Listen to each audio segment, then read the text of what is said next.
Halo, saya Angga Yunanda, mahasiswa Ilmu Komunikasi Universitas Terbuka.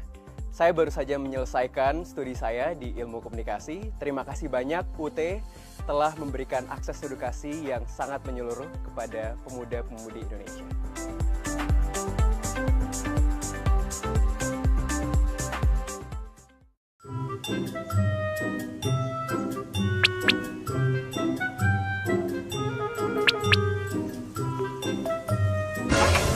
Kamu mahasiswa baru UT ya? Udah tahu belum kalau ada sarana belajar yang unik loh di UT? Sini, aku kasih lihat. Nah, tentunya program seputar Universitas Terbuka ini bisa Anda ikuti atau saksikan atau menonton di live streaming melalui website di www.utradio.ut.ac.id atau bisa juga menyaksikan secara streaming melalui channel YouTube Universitas Terbuka TV. Mahasiswa sekalian, program kali ini akan membahas tentang bincang mahasiswa berprestasi, level up, bahasa Inggris, konten digital, dan kesempatan internasional ala mahasiswa UT Purwokerto. Saudara mahasiswa, setelah Anda mendengarkan dan menyimak program seputar Universitas Terbuka ini, diharapkan mahasiswa dapat memperoleh informasi mengenai bincang mahasiswa berprestasi, level up, bahasa Inggris, konten digital, dan kesempatan internasional ala mahasiswa UT Purwokerto. Nah, apabila para mahasiswa ingin mengajukan pertanyaan mengenai topik kita hari ini, silakan melalui kolom komentar atau DM Instagram ke UT Radio di @radio.ut atau melalui pesan WhatsApp UT Radio di 0812 1039 2726 atau melalui kolom komentar YouTube Universitas Terbuka TV pada saat live berlangsung saat ini.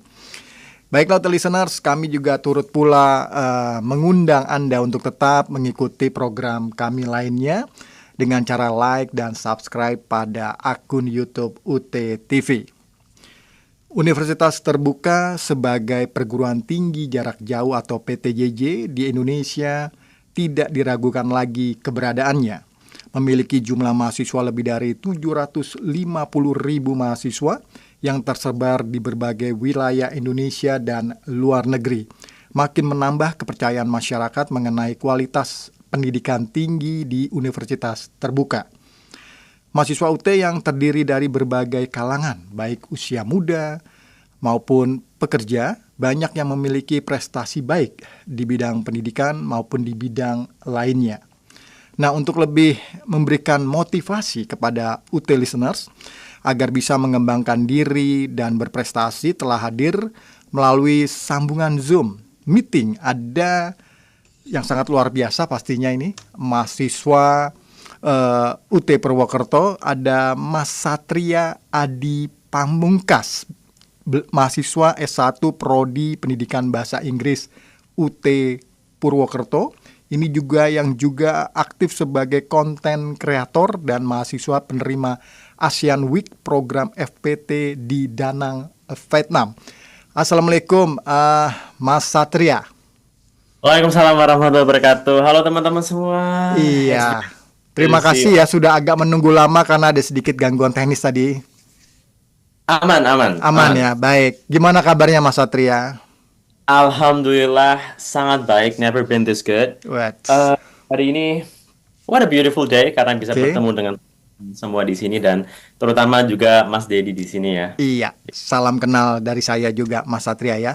Baik Mas Satria, boleh dong singkat saja perkenalan profil dan latar belakang, ya nama, tempat tinggal, lalu kalau sudah bekerja sambil kuliah, bekerja di mana, dan kesibukan saat ini apa Mas Satria? Silakan, monggo Mas. Oke, first of all, halo teman-teman semua, namaku Satria Adi Pamungkas, biasa dipanggil Satria. Aku berumur 22 tahun, tinggal di kota kecil yang sangat indah bernama Banjarnegara, tapi ikutnya UT Purwokerto karena di Banjar belum ada UT-nya ya. Dan kesibukan saya seperti yang sudah dijelaskan tadi di awal oleh Mas Dedi ya, saya itu adalah seorang konten kreator yang banyak membuat video berhubungan dengan bahasa Inggris, edukasi bahasa Inggris, sehingga pekerjaan saya pun berhubungan dengan bahasa Inggris, sehingga saya ambil pendidikan bahasa Inggris untuk memperkuat ilmu yang saya miliki dan nantinya bisa saya sebarkan seluas-luasnya menggunakan media sosial kayak gitu. Baik, pastinya Itu saya juga iya. mentor bahasa Inggris online. Oke, baik. Pastinya banyak bermanfaat bagi orang banyak nih ya, Mas Satria ya. Baik, kita langsung saja ke banyak pertanyaan beberapa yang harus kita kulik nih dari Mas Satria nih ya. Bisa diceritakan nggak Mas, awal mula Mas Satria nih tertarik mempelajari bahasa Inggris hingga akhirnya memilih prodi pendidikan bahasa Inggris di UT khususnya? Silakan Mas Satria. Ini kisah yang sangat panjang, Iya. tapi kalau mau saya deskripsikan dengan satu kata, yaitu inferior. Oke, luar Nah, biasa. kenapa kok bisa inferior? Jadi saat itu saya emang belum bisa bahasa Inggris dan posisi saya masih kelas 2 SMP, ada study tour ke Bali. Nah, bahasa Inggris saya meminta murid-muridnya itu untuk menginterview orang-orang luar negeri yang datang ke Bali. Oke. Nah, di saat itu saya merasa inferior ketika bertemu sama mereka yang dari luar ini. Kenapa? Karena mereka mungkin uangnya lebih banyak, lebih tinggi, kayak gitu pada badannya. Dan saya merasa kayak, kayaknya aku harus apa ya, coba deketin mereka deh, siapa tahu saya ketularan kayaknya. Oke, amin. Kayak gitu-gitu, agak Oke. aneh sebenarnya. Dan itu sebenarnya adalah hal yang kurang tepat ya, karena setiap dari kita tuh punya kelebihannya masing-masing ya gitu. Perasaan yang itu sebenarnya kurang sehat. Tapi dari sana saya mau belajar bahasa Inggris. Oke. Agak motivasinya. Jadi sejak saat itu saya mulai belajar bahasa Inggris secara intensif, otodidak melalui media sosial, melalui internet, belajar mandiri, hingga pada akhirnya saya memutuskan untuk mengambil pendidikan bahasa Inggris karena pada akhirnya saya jatuh cinta dengan bahasa Inggris kayak Oke, gitu. iya, bagus sekali jatuh cinta kepada bahasa Inggris dan juga pastinya bahasa Indonesia gitu ya Mas ya. Ya, betul, betul. Baik, bagaimana cara membagi waktu antara kuliah nih Mas dengan aktivitas lainnya? Adakah? Oke. Oke, silakan itu dulu dijawab. Kalau saya itu kan seorang mahasiswa, seorang pekerja termasuk membuat konten di sosial media. Selain itu saya juga sedang ada proyek sosial untuk membuat apa itu namanya, komunitas baca buku, termasuk juga ikut komunitas dakwah di Banjarnegara. Oke. Jadi ada banyak sekali hal yang saya lakukan dan salah satu tantangan terbesarnya itu adalah memanage waktunya gitu. Kalau untuk pekerjaan, pasti kan sudah ada jadwalnya sendiri, jadwal mengajar, jadwal membuat dan seterusnya. Nah, untuk jadwal membuat tugas, mengerjakan tugas, biasanya saya kerjakan di hari Senin. Karena hari Senin itu memang saya alokasikan untuk hari libur. Tuh.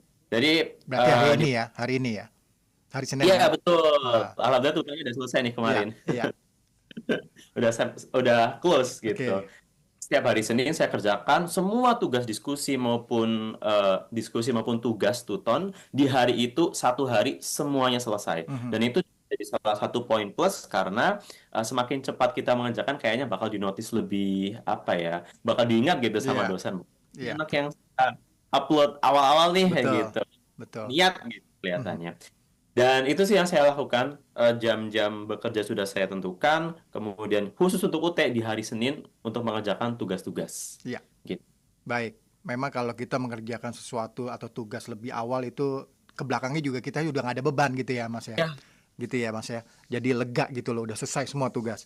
Baik, lalu adakah tips Mas dan trik yang bisa dibagikan kepada UT listeners atau rekan-rekan mahasiswa terkait metode belajar yang diterapkan selama Mas Satria berkuliah di UT yang tadi mungkin selain di hari apa ada ya? Hari Senin ya. Mungkin ada lainnya yang bisa dibagi tips dan triknya. Oke, kalau dari saya pribadi tentunya pasti menggunakan modul ya yang ada di UT karena ini ibaratnya jadi dosen offline kita di rumah gitu ya. Oke. Ini udah terpampang semua BMP-nya jadi saya bisa ambil dengan mudah. Dan saya biasanya kalau udah mau menjelang apa tuh namanya UAS, Ya. saya akan kerjakan soal-soal tes formatif yang ada di sini dengan membaca rangkuman dan membaca modul-modul yang sekiranya saya masih belum pahami kayak gitu. Kalau baca rangkumannya masih belum paham, saya biasanya buka lagi di depan kira-kira apa sih yang saya miss, Ya. kira-kira yang bagian mana sih yang saya harus tambahkan lagi ilmunya dan seterusnya sehingga nanti ketika UAS bisa mendapatkan hasil yang lebih baik. Dan yang pasti ya, satu hal yang pasti saya lakukan sebelum UAS itu mengerjakan semua tes formatif yang ada di buku modul, Ya. termasuk juga kuis yang ada di Tuton. Dan saya rasa sejauh ini itu sih yang saya lakukan. Oke. Belajar dari BMP, mengerjakan semua tes formatif sebelum UAS, dan rajin-rajin kerjain Tuton dengan sungguh-sungguh sih. Karena Iya. dari sana juga kita mendapatkan ilmu tambahan ya selain dari BMP. Iya, Gitu. baik Mas Satria, berarti ini Mas Satria yang sudah ada di benak Mas Satria ini sudah terplan semua ya. Kapan waktunya belajar, kapan waktunya mengerjakan tugas, begitu ya Mas ya, luar biasa. Lalu bagaimana kesan selama yang menjadi mahasiswa dan menempuh pendidikan di UT ya Mas Satria? Oke, sebelumnya biar lebih afdol saya pakai topi UT ya. Iya, betul. Mantap. Ganteng, makin ganteng Mas, serius. Panggil ganteng, betul. Oke, lanjut. Sama tote bag-nya sekalian. Oke. Iya. Pokoknya semuanya UT deh. Nah, kalau kesannya itu ya ini lihat nih, saya sampai punya topinya, punya tote bag-nya, berarti kan sangat berkesan ya kalau kuliah di UT. Terutama fleksibilitas dalam mengatur waktu. Karena kebanyakan dari kami yang berkuliah di itu kan memang sudah bekerja seperti itu. Jadi fleksibilitas waktu itu benar-benar sesuatu yang mewah. Iya. Gak semua universitas itu bisa tawarkan. Dengan adanya fleksibilitas waktu ini, saya rasa kayak saya bisa berkembang, mengembangkan diri saya ke hal-hal yang emang saya inginkan selain kuliah ya tentunya. Kayak saya membuat konten. Iya. Kayak nggak akan bikin konten kalau nggak masuk UT. Kayaknya saya nggak akan membuat komunitas bahas buku bareng di Banjarnegara ataupun ikut komunitas dakwah kalau nggak masuk UT. Oke. Seperti itu. Jadi emang fleksibilitas itu memberikan apa ya manfaat yang sangat besar kepada saya karena saya bisa menggunakan waktu luang yang ada itu untuk hal-hal yang emang saya inginkan. Itu sih paling berkesan buat saya. Oke, siap. Nah, lalu adakah hambatan Mas Satria nih, hambatan yang dihadapi saat kuliah di UT? Ada gak hambatannya? Kalau hambatannya lebih ke ini sih, karena kita online, ya. kita seperti single fighter kayak gitu. Bagi saya sendiri ambilnya pendidikan bahasa Inggris dan selama saya di Banjarnegara tidak menemukan sama sekali mahasiswa dengan jurusan yang sama dengan saya. Dan di UT Purwokerto pun saya baru ketemu satu orang. Dan itu ketika saya masih semester 6 atau semester 7. Dan beliau di Purwokerto gitu. Nah, batanya itu, saya merasa sendiri, saya merasa menjadi seorang single fighter. Tapi daripada berkubang di hal yang seperti itu, saya memilih untuk mencari solusi gitu kan. Nah, saya bisa ikut grup-grup WhatsApp yang satu prodi dan teman-teman di sana itu sangat suportif. Kemudian saya juga punya nomor Ibu Kaprodi sehingga saya bisa kontak dengan beliau, bertanya berbagai macam hal. Sehingga dari cara seperti itu saya bisa merasa tidak sendirian ketika menjalani kegiatan perkuliahan di UT. Oke. Ke teman aja sih Iya. yang hambatan terbesar saya. Iya. Tadi Mas Satria kan mengambil prodi S1 Pendidikan Bahasa Inggris ya. Saat ini semester berapa Mas Satria? Semester 7. Semester 7 ya, oke. Nah, lalu boleh gak Mas Satria diceritakan prestasi-prestasi yang pernah diterima selama menjadi mahasiswa di UT? Ya, silakan, ayo. Oke, ini menarik sekali karena saya merasa sedih dan bahagia di waktu yang bersama. Bahagianya gimana, pas sedihnya gimana? Atau campur aduk sedih sama bahagia nih? Sedihnya dulu atau bahagianya dulu nih? Sedihnya dulu deh. Sedihnya dulu. Saya merasa sedih. Kenapa saya baru ikut kegiatan-kegiatan di UT itu saat saya di semester 7. Oke. Jadi merasa dianggap ini telat begitu? Iya, saya merasa telat. Oke. Benar-benar merasa telat. Nah, semester 7 ini saya baru ikut lomba debat di sport seni UT, debat bahasa Inggris, alhamdulillah dapat juara 3. Kemudian setelah itu mulai deh merambat kemana-mana gitu. Kemudian saya dinotis sama Ibu Kaprodi untuk ikut lomba debat bahasa Inggris juga. Forum Komunikasi FKIP Negeri seluruh Indonesia. Alhamdulillah masuk final dan saya terbang ke Tanjung Pinang untuk pertama kalinya naik pesawat Garuda, dibayarin semuanya. I was like, nah itu yang namanya tidak ada kata terlambat, Mas. Itu namanya tidak ada kata terlambat sebetulnya kan? Betul juga sih Iya kan? sebenarnya. Iya kan? Itu pepatah berarti benar. Tidak ada kata terlambat untuk belajar dan belajar kan begitu ya? Ya lanjut silakan. Mungkin timingnya emang baru sekarang dikasih rezekinya Iya. gitu. Nah, dan alhamdulillah dapat juara 3. Entah mungkin saya emang spesialis juara 3, saya tidak tahu. Mm-mm. Kemudian saya ikut lomba ini Teachtuber EIC Mhm. EduSport apa saya agak lupa. Jadi saya bikin video di YouTube Mhm. mengajar seperti itu dan itu tingkatnya internasional. Oke. Alhamdulillah saya satu. Mm-mm. Alhamdulillah. Kemudian yang paling terakhir ini saya ikut kegiatan short course Oke. di ASEAN FPT Asian Week Mm-mm. di University. Jadi itu Oke. di Vietnam dan again pengalaman naik pesawat pertama kalinya ke luar negeri. Mhm. That was amazing experience. Bertemu dengan banyak sekali manusia-manusia dari berbagai macam Negara, budaya, negara negara, iya. Timur Leste, Filipina, Malaysia. Untuk pertama kalinya berada di sana, saya merasa I'm living in my dream. Mhm. Mhm. In my dream, like I would say that ini adalah mimpi sejuta mahasiswa atau Iya. seluruh Iya. mungkin ya merasakan exchange di luar negeri, bertemu dengan teman-teman itu kan kesempatan yang sangat langka. Betul. Dan itu dapatkan ketika saya belajar di universitas terbuka. Iya. Makanya sebenarnya saya di semester 7 ini udah habis semua mata kuliahnya. Mhm. Kan udah nggak ada mata kuliah lagi yang harus diambil karena Oke. saya ambil non-stas. Aha. Saya pikir untuk ambil semester 8 agar bisa ikut event di UT yang lain kayak gitu. Oke, iya, iya, iya, iya. Itu aja telat ya. Gimana mengikuti dari awal ya, Mas ya? Mungkin udah Iya. seluruh dia udah dimasuki semua nih sama Amin, amin. Mas Satria nih kan gitu ya. Itu aja tadi telat di semester 7 kan, baru Iya. mengikuti tadi apa namanya? Mengikuti lomba-lomba lah semacam seperti itu kan. Ya, Betul, betul, baik, betul. Mas Satria. Ini semakin menarik pembahasannya Mas Satria, tapi nanti saya akan mengulik lagi mengenai ajang dan kompetisi yang diikuti. Tapi nanti setelah jeda ini ya, Mas Satria, kita harus jeda dulu. Boleh. Silakan kalau mau minum nanti boleh minum ya.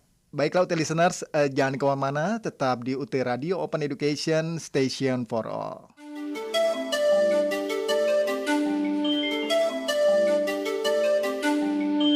Anda sedang mendengarkan UT Radio, Open Education Station for All.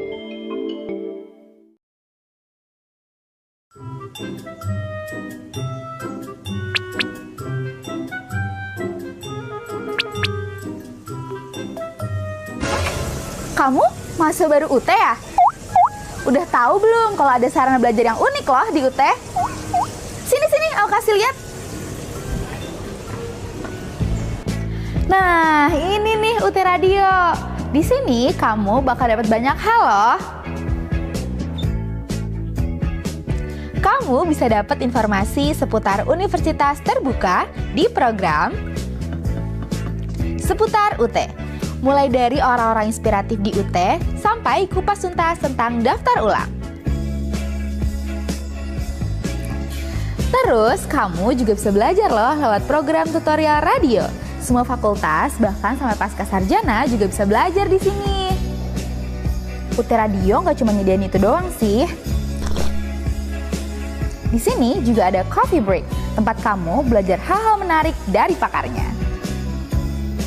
Cara ngaksesnya gampang lagi. Kamu tinggal ambil laptop atau HP, terus ketik aja websitenya di www.utradio.ut.ac.id. Di sana kamu juga bisa pilih nih mau denger program tutorial radio seputar UT atau Coffee Break. Bukan cuma denger lagi, semua program UT Radio juga bisa kamu tonton loh. Tayangan streamingnya ada di YouTube UT TV dan bisa juga live di Instagram @radio.ut. Gimana? Gampang dan accessible banget kan? Iyalah, kan UT Radio, Open Education Station for All.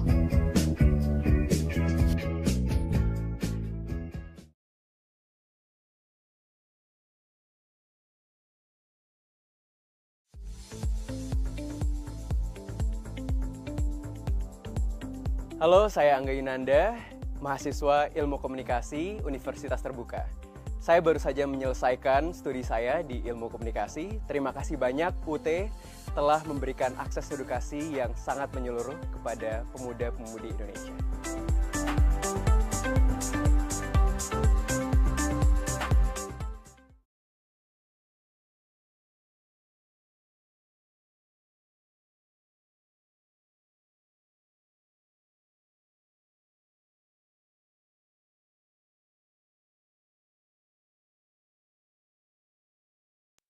Instagram atau di kolom komentar channel YouTube Universitas Terbuka TV. Baik Mas Satria, ini Mas Satria kan juga sebagai anak muda, seorang konten kreator yang memiliki ratusan ribu followers pastinya ya di Instagram ya Mas ya. Nah, apa yang menginspirasi Mas Satria sendiri nih untuk memulai membuat konten yang edukatif bahasa Inggris khususnya di media sosial Mas? Boleh ceritakan, silakan. Oke, awalnya saya memang saat itu ini ya punya waktu luang. Saya agak lupa saya mulai sejak SMA atau sudah berkuliah. Kayaknya sejak SMA. Saya itu dihantam pandemi, kemudian again banyak waktu luang di sana. Kemudian saya kira-kira hal apa yang bisa saya lakukan untuk mengisi waktu luang itu. Terus saya membuat konten di media sosial. Awalnya saya membuat kontennya itu konten-konten apa itu trivia, semacam gaya-gayanya Nas Daily, tapi saya itu tidak naik. Nah, kemudian saya coba switch ke bahasa Inggris dan ternyata naik. Nah, di saat itu saya merasa, kayaknya bahasa Inggris saja deh, nggak konten-konten trivia sebelumnya. Jadi dari saat itu saya mencoba untuk bikin konten bahasa Inggris setiap hari, lama-kelamaan kan naik gitu, 10.000 followersnya ke 100.000 followers dan keterusan desa. Oke, 100.000 followers. Berarti luar biasa dong ya, sudah ya. Kalau boleh tahu nama di Instagramnya apa, Mas Satria? Oke, Satria Mastia, Satria Mastia. Nah, untuk listeners kalau mau follow boleh ke Mas Satria ya, di itu tadi di Instagram. Tentunya kalau ada yang mau belajar atau bertanya mengenai apa bahasa Inggris silakan gitu ya. Tuh saya bantu promosiin Mas, tenang aja. Tinggal nanti tunggu. Berarti udah di endorse juga dong, belum ya? Jangan-jangan udah di endorse nih sama orang asing atau orang mana begitu? Udah. Kalau endorsement udah alhamdulillah. Oh udah. Biasanya, apa Mas kalau boleh tahu? Oke. Oh boleh sebut ini brand kah di sini? Iya nggak masalah sih gitu ya kalau mau ini. Boleh aja. Memangnya udah di endorse kan gitu. Endorse itu berarti kan resmi punyanya Mas Satria kan gitu. Oke. Silakan Mas. Kebanyakan itu dari mereka yang punya jasa di bidang bahasa Inggris juga, seperti Academy by Ruang Guru, ada si belajar bahasa Inggris yang tuh pakai virtual reality, kayak gitu. Jadi emang kebanyakan yang berhubungan dengan bahasa Inggris sih. Jadi, luar biasa. Iya. Saya tidak akan menanyakan pemasukannya sudah berapa, pasti luar biasa ya. Karena itu sangat privacy ya. Oke, bagaimana proses kreatif Kak Mas Satria nih setiap merancang konten dari ide awal hingga menjadi video yang siap diunggah, Mas Satria? Oke, sejauh ini saya membuat video itu kurang lebih timelinenya dari 3 hari. Jadi katakanlah saya mulai di hari Sabtu. Terus saya ide. Kira-kira ide kontennya itu apa untuk 30 hari ke depan. Saya mikir ide-idenya. Hari itu misalnya itu tips bahasa Inggris atau tips gimana cara memperkenalkan diri dalam bahasa Inggris. Tips lancar bahasa Inggris selama sebulan dan seterusnya. Saya tulis dulu di Excel ide-idenya. Kalau saya masuk ke Microsoft Word, saya bikin skripnya. 1 hari hanya bikin ide dan skrip dari Sabtu. Selesai. Hari Minggunya, take 30 video dengan 30 skrip yang sudah saya bikin di hari Sabtu. Nah, udah take semua videonya, saya siapin baju-bajunya di sini. Kan ganti-ganti terus. Iya. Luar biasa berarti nih. Betul. Di hari Seninnya saya edit satu video. Jadi hari Senin 1 video, hari Selasa 1 video, hari Rabu 1 video. Jadi itu lebih memudahkan daripada mikirin ide, nulis skrip, video, editing dan upload di hari yang sama. Karena saya melakukan hal yang sama seperti itu dan itu menghabiskan sekitar 2, 3, 4 jam untuk memproses satu video. Dan itu saya ingin menjadi orang gila. Nah, Mas Satria, pada saat membuat konten lalu diupload, tadi kan ada baju gantinya juga, ya istilahnya syuting lah ya, syuting bisa dikatakan syuting di ininya sendiri gitu ya, di apa namanya, di kontennya Mas Satria sendiri. Itu ada yang membantu gak Mas? Asisten mungkin atau Mas Satria semua dikerjakan sendiri? Everything I do by myself. Oh, sendiri semua, luar biasa, sendiri ya, luar biasa. Oke, Ya, siap. karena mandiri. Iya, iya. Kirain kan udah banyak follower nih 100.000, ada asisten, udah bisa membayar asisten nih, luar biasa kalau begitu kan berarti. Bisa seperti itu. Iya, oke. Baik. Nah, selain tadi di Instagram Mas Satria ya, Mas Satria juga aktif membuat konten di platform apa saja Mas Satria? Selain Kalau Instagram. kalau sejauh ini saya fokus di dua, Instagram dan TikTok sih. Iya. Kalau di yang lain saya belum terlalu fokus, cuma ya Mhm, di dua ini. mhm, iya. Nah, platform mana yang menurut Mas Satria paling efektif nih Mas untuk menyebarkan konten edukatif khususnya bahasa Inggris? Dan mengapa alasannya itu yang paling efektif? Oke, sejauh yang saya tahu sih semua platform media sosial selama emang ada orang yang menggunakan aplikasi itu, semuanya pasti efektif. Mhm, Dan saya rasa pendekatannya aja yang berbeda di TikTok, Instagram, Facebook, YouTube. Mereka punya format yang tentunya tidak sama ya. mhm, Dan bagi saya pribadi, saya merasa cocok di Instagram dan TikTok karena mereka emang memfokuskan ke konten-konten yang shorts gitu kan, video-video pendek. Dan itu tidak apa ya, buat saya pribadi karena sudah memiliki flow-nya, mhm. sudah tahu nih gimana caranya dan udah ada sistemnya. Nah, Saya merasa itu untuk saya pribadi itu yang paling efektif. Mungkin bagi orang lain mhm, YouTube, bagi orang lain mungkin Facebook. mhm, Tapi buat saya itu paling efektif karena yang satu itu tadi mhm. usernya itu banyak di Instagram, dari Instagram, TikTok, YouTube. Kalau saya tidak salah itu paling banyak di antaranya Instagram dan TikTok kayak Oke, gitu. iya. Dan menjangkau banyak orang juga di sana. Mhm, Jadi saya mhm. di sana sih. Iya, Instagram, TikTok ya, itu yang paling banyak Mas ya. Iya, Iya iya, betul. iya, iya. Memang setuju saya. Instagram sama TikTok saat ini yang lagi rame-ramenya begitu Mas ya. Mungkin nanti ada aplikator lain yang nggak tahu apa gitu ya, yang seperti TikTok dan Instagram gitu ya. Mungkin nanti juga akan masuk ke sana begitu kan. Lalu bagaimana Iya. strategi Mas Satria agar konten edukatif tetap menarik untuk ditonton generasi Z khususnya atau Gen Z? Oke. Kalau konten saya pribadi itu memang saya tunjukkan untuk mereka yang baru mulai belajar bahasa Inggris. Mm-mm. Seingat saya saya dapat ini dari Pak Gita Wirjawan. Oke. Beliau bilang hanya ada 10% orang di Indonesia yang bisa berbahasa Inggris dengan lancar. Mhm, Artinya ada 90% ini yang mungkin masih di tahap-tahap yang belum lancar gitu. mhm, Sehingga saya rasa kayak marketnya mungkin lebih luas mhm, ketika saya membuat konten untuk 90% orang ini yang masih awam. mhm. Saya bikin videonya itu yang seringan mungkin, yang basic mungkin, tapi dengan cara Gen Z gitu loh. Iya, iya. Ada hook di depan video, kemudian saya pakai green screen Mhm, di sebagian besar waktu, mhm, dan saya masukkan di situ humor-humor mhm, mhm. yang lagi viral nih apa saya Iya, masukin ke iya. video. Mhm, Itu yang bikin mungkin ya mhm. orang itu tertarik untuk menonton video saya. Ya, oke. Baik. Nah, apakah sebentar, saya mau tanya lu sedikit. Membuat konten dalam bentuk bahasa Inggris itu apa sih yang diangkat Mas Satria? Apa yang sedang lagi hits saat ini? Dan biasanya tema apa yang diangkat begitu Mas Satria? Oke, kalau saya ada banyak tipe konten. Yang Mm-mm, pertama itu saya mengajak teman-teman untuk ngomong bahasa Inggris dengan saya. Jadi mm-mm, saya teks di bagian depan sini gitu. mm-mm. Jadi saya ngomong, tinggal baca kayak seolah-olah kita lagi berbicara Oke, kayak gitu. oke. Kalau konten-konten tipe yang lain itu yang biasanya mengangkat isu-isu terkini, biasanya saya masukin ke meme kayak Mhm, gitu, mhm. atau saya masukkan ke ke perbincangan yang kayak seolah-olah saya ngobrol dengan dia, tapi lagi bahasin isu tertentu kayak Iya, gitu yang iya, iya.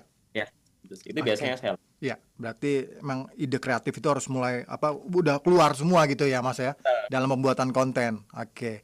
Nah, apakah Mas Satria pernah mengalami kreatif block Mas atau kehabisan ide? Nah, bagaimana mengatasinya nih Mas? Misalnya stuck nih, aduh kehabisan ide nih, apalagi nih? Atau mungkin cari cari inspirasinya kemana begitu? Atau diem sejenak atau pergi keluar rumah dulu untuk mencari inspirasi begitu. Gimana Mas? Kalau menurut Mas Satria sendiri gimana? Kalau misalnya terjadi kreatif block tadi. Oke, yang pertama sih saya harus ini ya mengakui bahwa kreatif block itu adalah hal yang sangat normal harusnya ya. Mm-mm, iya. Orang yang memang bekerja di dunia kreatif. Kalau saya pribadi sejauh ini pasti ada momen-momen ketika merasa block, merasa stuck gitu, nggak tahu Mm-mm, mau bikin apa gitu. mm-mm, Tapi biasanya saya cari solusinya itu dengan ini biasanya riset riset konten gitu. Jadi saya Oke. lihat Mm-mm. teman-teman bikin konten-konten serupa bahasa Inggris. Oh, ternyata mereka bikinnya kayak gini, Oke. format seperti ini, topiknya seperti ini. Nah, itu yang biasanya membantu saya untuk mengenerate konten yang sebelumnya itu saya merasa, aduh, mau bikin apa nih, kayak Mm-mm. gitu. Mm-mm. Mm-mm. Konten itu sih, Iya. karena ada banyak banget di luar sana hal-hal yang bisa kita amati, tiru dan modifikasi. Mm-mm. Iya, baik. Itu ya caranya Mas Satria seperti itu ya kalau terjadi kreatif block ya. Memang wajar ya. Pasti setiap manusia itu ada titik jenuhnya, jenuh sesaat maksudnya ya. Jadi mencari ide lagi. Nah, adakah komentar respon Mas atau cerita penonton yang paling berkesan dan memotivasi Mas Satria untuk terus berkarya nih Mas? Nah, apa ada masukan atau juga mungkin ada ya kritik untuk membangun gitu untuk para yang sudah nonton nih, gimana Mas Satria untuk Yang mengatasi itu? kritik maupun komentar positif itu ada. Nah, Heeh. kalau komentar positif itu saya dapatkan ketika mereka DM. Mm-mm. Eh, Satria, terima kasih ya karena konten kakak nilai bahasa Inggris saya naik. Oke, Ya ini kan? laki perempuan yang DM? Iya, aduh. Campur. Kayaknya oh, itu campur-campur. Ada Oke. di berbagai macam gender ya. Oke, berbagai macam gender, siap. Lanjut. Betul. Dan ada juga tuh dia memvideo adiknya itu latihan bahasa Inggris dengan video yang saya bikin. Nah itu Mm-mm. benar-benar saya rasa kayak, oh my God, so my content is actually very helpful for the others kayak gitu. Itu yang Mhm. buat saya merasa, I think I need to keep making videos. Mhm. Kalau kritik pasti ada dan saya Mhm.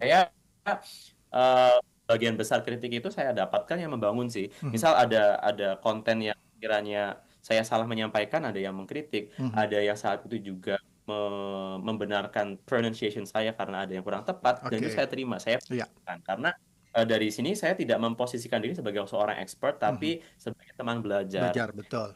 Belajar dari penonton, penonton juga belajar dari saya. Iya. So it's a win-win Iya. thing. Jadi saling mengisi begitu ya Mas ya sama penonton juga ya. Untuk melengkapi Betul. begitu. Ya. Lalu Mas Satria, skill yang paling penting nih untuk dikuasai dalam bahasa Inggris di era digital saat ini tuh apa Mas? Seperti apa? Obviously, something that our country is missing is the communication in English sih. Jadi kita emang apa ya, orang-orang Indonesia itu kebanyakan paham tapi tidak bisa menjawab. Nah, ini Hmm. adalah saya rasa ada banyak hal sih yang pasti membuat hal ini terjadi. Mhm. Satu hal yang buat saya sangat apa ya concern itu Mhm. adalah gimana caranya kita bisa berkomunikasi dengan bahasa Inggris secara aktif. Oke. Makanya konten-konten yang saya bikin itu emang diarahkan untuk biar teman-teman itu bisa berbahasa Inggris secara aktif sih. Iya. Kenapa? Ya itu tadi kayak semisal saya mau ke Vietnam gitu ya nggak Mhm. bisa berbahasa Mhm. aktif. Ya gimana gitu ngobrol sama teman hanya paham doang kan nggak banget gitu. Mhm. Lagi kesempatan untuk di dunia kesempatan kerja di zaman sekarang itu kan emang sangat luas ya, udah borderless, kita bisa keluar negeri juga, Iya. dan itu bahasa Inggris. Mhm. Mhm. Once you master English Mhm. actively, Mhm. you opens up the chances to go abroad, you Mhm. open the door of the Mhm. world. Mhm. Iya. Nah, Mas Satria, ada tips gak Mas sederhana bagi mahasiswa atau generasi muda nih yang ingin mulai meningkatkan kemampuan bahasa Inggris tetapi masih merasa minder atau bingung memulainya nih. Nah, mungkin bisa kasih tips nih, tips sederhana dari Mas Satria buat UT listeners atau buat mahasiswa yang lainnya. Silakan, Mas. Saya pertama mau kasih kredit dulu ke Kak Bijak ya, saya menggunakan kalimatnya Kak Bijak. Beliau itu salah satu staff kalau nggak salah di I kind of forget international relation thing gitu. Mhm. Kemarin juga memfasilitasi kami berlima untuk ke Danang Vietnam. Mhm. Dia bilang di UT Purwokerto saya itu saya bertemunya dengan beliau. Mhm. Dia bilang dan saya pun juga mengamininya bahwa satu-satunya cara yang paling mungkin natural adalah menggunakan bahasanya itu setiap hari. Mhm. That's the only one thing that you can do. Nggak terlalu muluk-muluk ya. Jadi emang dipakai setiap hari. Ya. Misalnya kayak ngomong sama diri sendiri itu pakai bahasa Inggris. Mhm. Texting, cari sesuatu di Google pakai bahasa Inggris. Nggak apa-apa masih pakai Google Translate, it's okay. Yang Mhm. penting kelilingi dirimu dengan bahasa Inggris dan gunakan bahasa itu setiap hari. Sama ketika kayak kita kecil ya, Iya. kecil kita belajar bahasa Indonesia itu tidak di kelas ya. Jadi Mhm. kita emang mengelilingi diri kita dengan bahasa Indonesia. Jadi kita bisa bahasa Indonesia secara otomatis. Nah, jadi kita tinggal cari gimana caranya bisa berbahasa Inggris dengan mengelilingi diri kita dengan bahasa Inggris. Setiap hari, slowly but surely, it will improve your English. Oke. Nah, itu karena terbiasa begitu ya Mas ya? Itu lebih. Iya kan? Lebih tepatnya begitu ya, bisa karena terbiasa. Dibiasakan juga kan begitu. Nah, Mas Satria, kalau boleh tahu kan ada tadi 100.000 follower ya di Instagram ya. Kan banyak sekali nih. Kalau boleh tahu berapa nih follower yang dari luar negeri? Pasti ada juga dong. Dari dalam negeri, persentasinya aja deh Mas. Kan pasti ngintip juga dong Mas Satria, siapa sih nih followernya kan gitu kan. Nah, boleh tahu gak Mas followernya? Oke. Itu berarti saya harus buka ini dulu analitiknya gitu. Saya agak lupa sih. Tapi Kira-kira aja. Kira-kira yang pernah saya cek dulu ya, saya agak lupa. Sekitar 90-95% itu orang Indonesia, 30%-nya, 40%-nya itu dari Jakarta, kalau nggak salah. Ada juga dari negara lain, kayaknya yang dekat-dekat sama kita yang bahasanya sama, karena Indonesia. Dari Malaysia beberapa persen lah, 1%, 2%, I'm not really sure. Ya kurang lebih segitu. Oke. Dan kebanyakan Gen Z sih. Gen Z ya. Iya. Berarti kayak gen saya nih milenial nggak ada kali ya? Ada mungkin. Ada. Baik. Oke, Mas Satria, kita jeda dulu ya. Nanti kita lanjut kembali, jangan kemana-mana. Baiklah, UT listeners, tetap stay tune di UT Radio Open Education Station for All, karena kita akan segera kembali.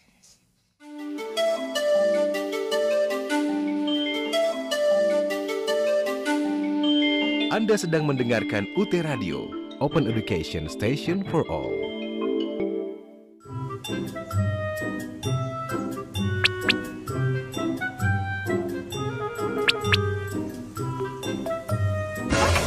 Kamu masuk baru UT ya?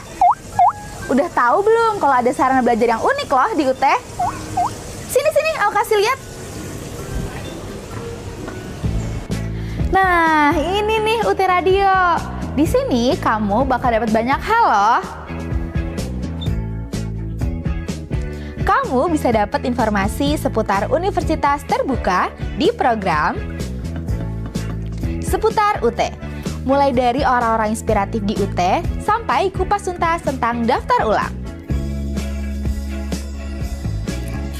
Terus kamu juga bisa belajar loh lewat program tutorial radio. Semua fakultas, bahkan sampai pasca sarjana juga bisa belajar di sini. UT Radio nggak cuma nyediain itu doang sih. Di sini juga ada coffee break, tempat kamu belajar hal-hal menarik dari pakarnya. Cara ngaksesnya? Gampang lagi. Kamu tinggal ambil laptop atau HP, terus ketik aja websitenya di www.utradio.ut.ac.id. Di sana kamu juga bisa pilih nih mau denger program tutorial radio seputar UT atau coffee break. Bukan cuma denger lagi, semua program UT Radio juga bisa kamu tonton loh. Tayangan streamingnya ada di YouTube UT TV dan bisa juga live di Instagram @radio.ut. Gimana? Gampang dan accessible banget kan? Iyalah, kan UT Radio, Open Education Station for All.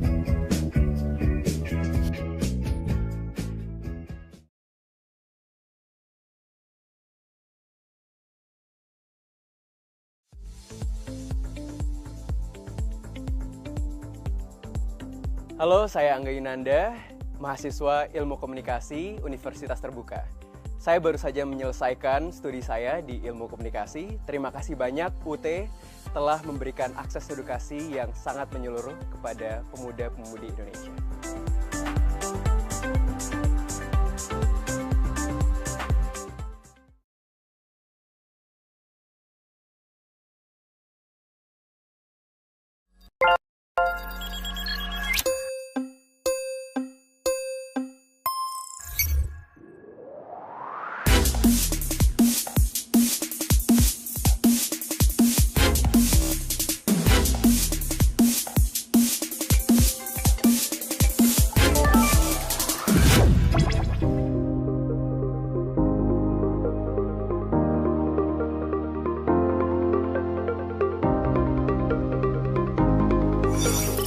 Seiring dengan perkembangan teknologi dan informasi, Universitas Terbuka menyediakan layanan terbaik untuk mahasiswanya.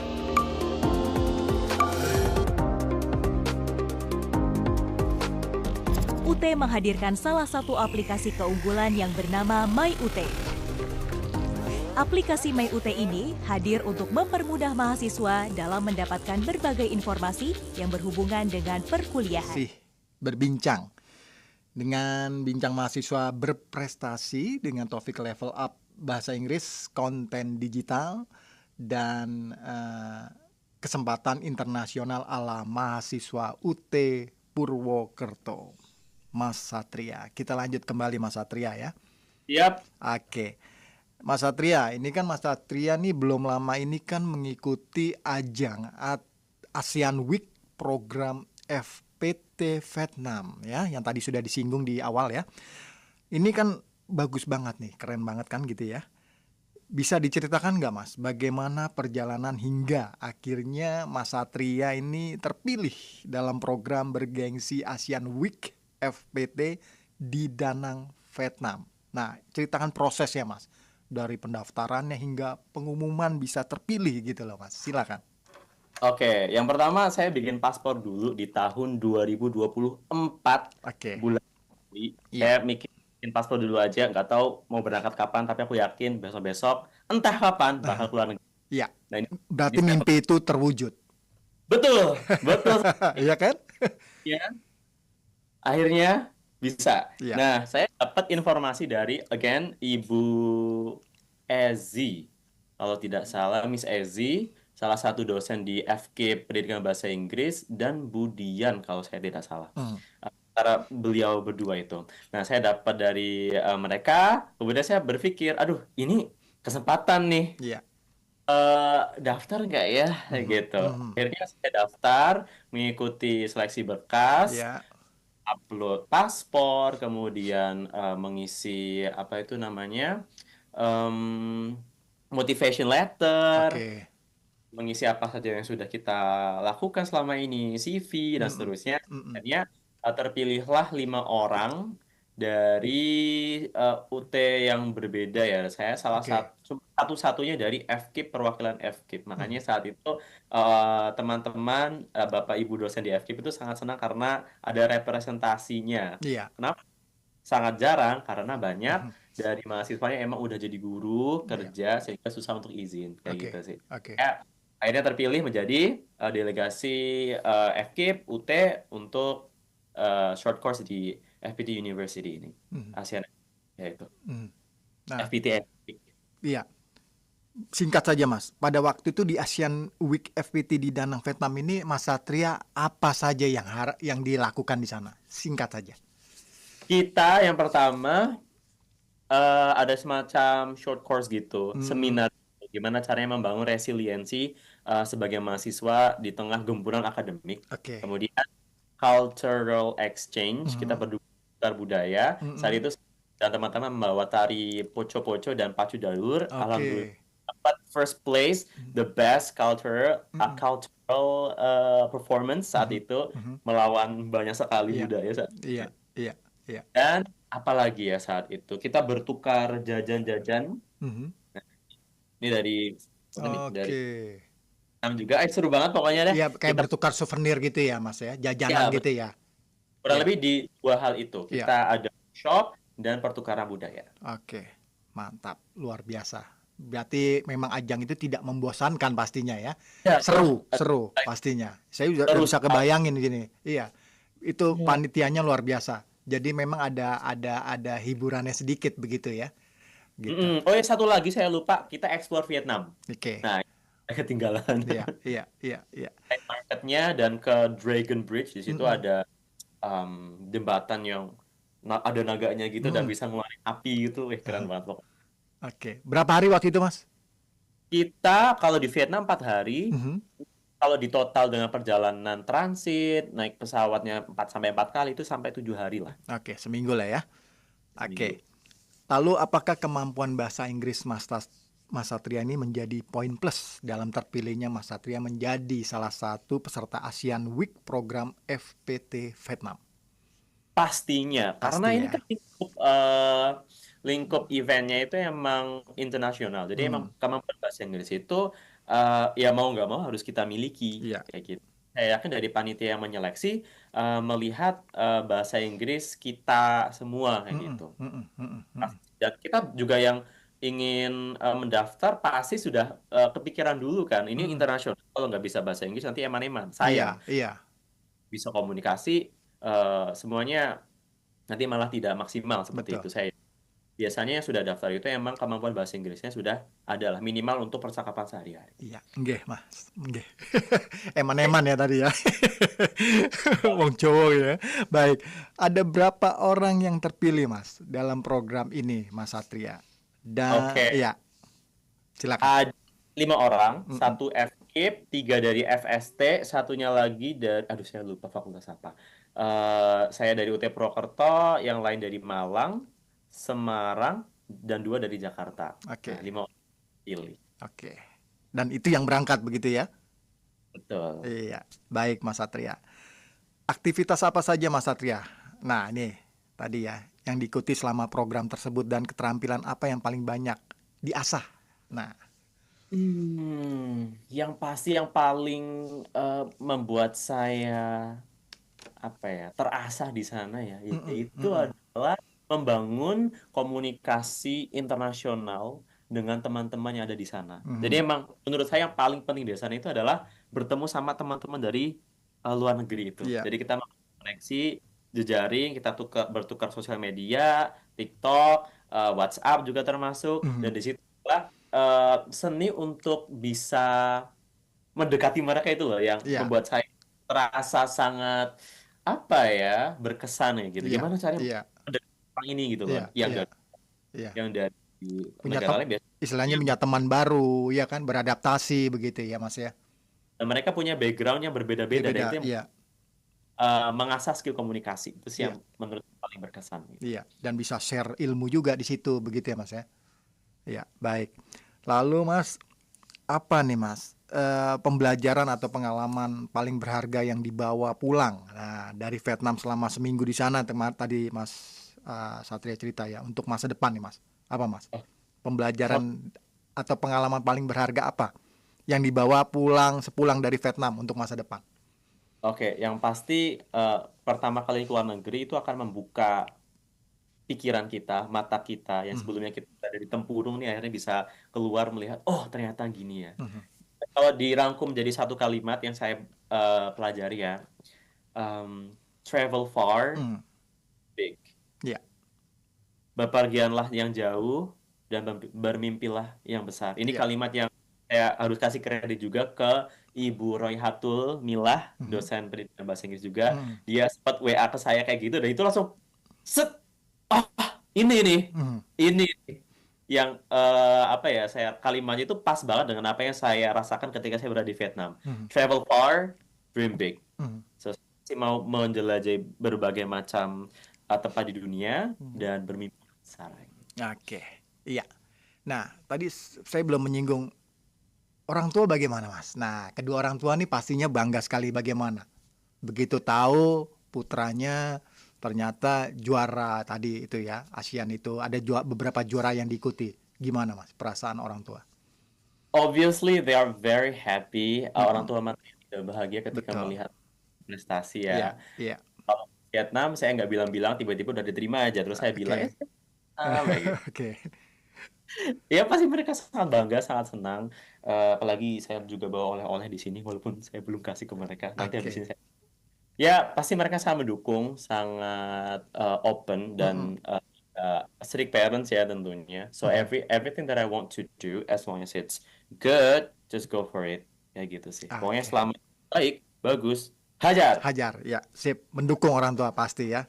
Jangan lupa jasa-jasa orang tua Mas. Itu yang penting. Oke. Doa terutama kan dari orang tua juga kan, Mas Satria bisa begini. Iya. Lalu manfaat apa Mas? Apakah ada peluang kolaborasi Mas? Apakah ada peluang kolaborasi lintas negara yang muncul setelah mengikuti program ASEAN Week FPT? Oke. Ada nih beberapa teman-teman dari Malaysia dan negara-negara yang lain. Dia bilang, if you come here, don't forget to call me. I'm gonna be your tour leader for free.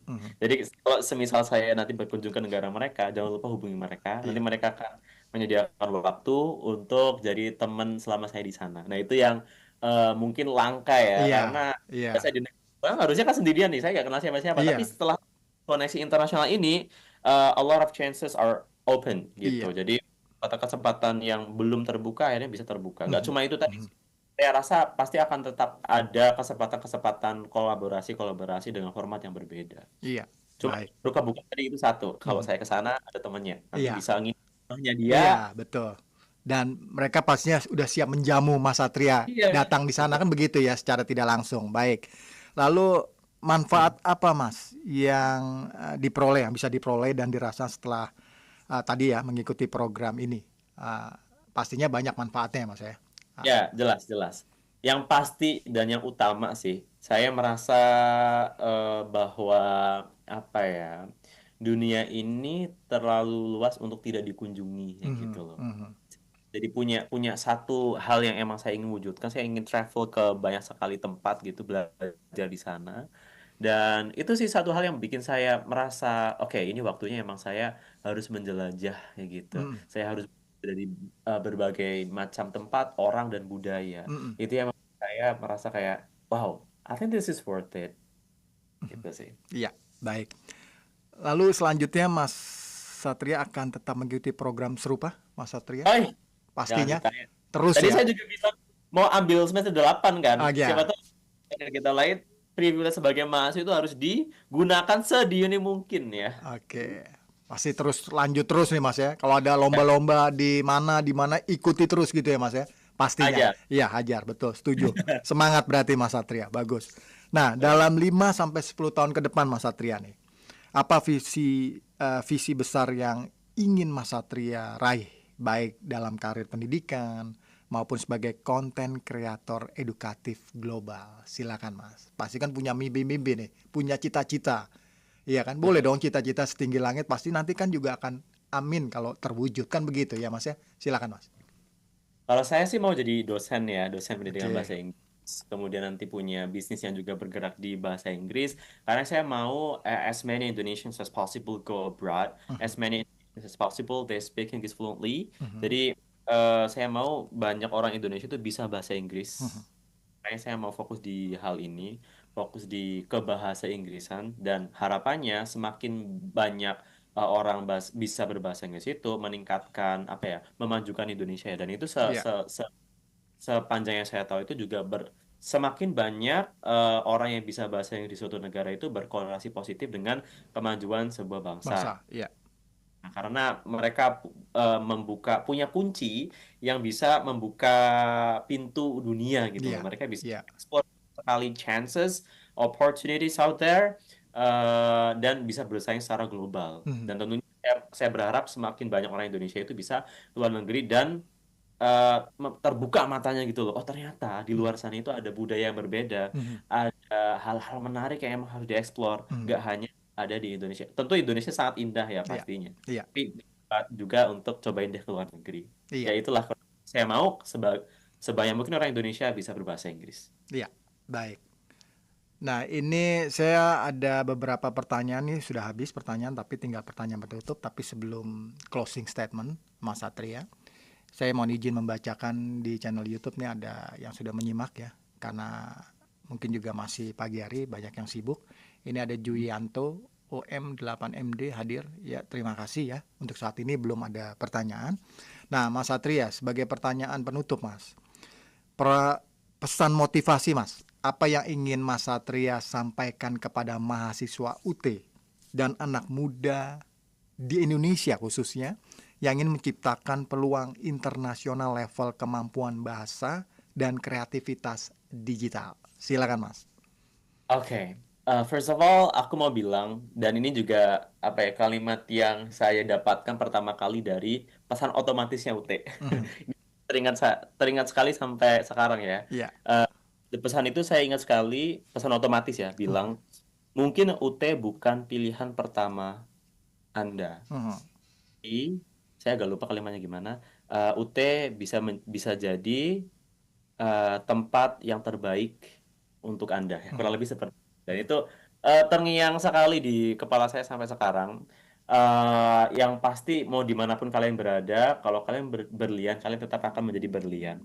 Berlian seperti Anda itu juga tetap bisa apa ya? Tetap bisa berkembang, bertumbuh di universitas terbuka. Terlebih tadi yang saya sudah singgung, kemewahan yang tidak dimiliki oleh univ-univ lain itu adalah fleksibilitas. Itu benar-benar sesuatu yang wow, you can grow, you can choose whatever you do with the flexibility that UT gives. Dan itu bisa teman-teman gunakan untuk hal-hal yang emang teman-teman inginkan. Kalau buat aku mau ikut program-program dari UT sebanyak mungkin. Kemudian aku juga tertarik dengan kegiatan sosial, membuat komunitas yang mana itu mungkin akan sedikit atau mungkin susah untuk teman-teman di mahasiswa-mahasiswa offline biasa gitu. So might be the best place for you, and don't forget to use every single chance yang ada di UT sebaik mungkin, karena dimanapun kamu berada, kamu tetap berlian, dimanapun kamu berada, kamu tetap bisa grow. Dan UT mungkin adalah tempat yang terbaik buat kamu untuk berkembang. Luar biasa. Baik. Terima kasih juga buat Aftina Korenisa 5907 proud of you katanya. Baik. Terima kasih yang sudah menyimak, dan saya ucapkan juga terima kasih buat Mas Satria Adi Pamungkas, mahasiswa S1 Prodi Pendidikan Bahasa Inggris UT Purwokerto.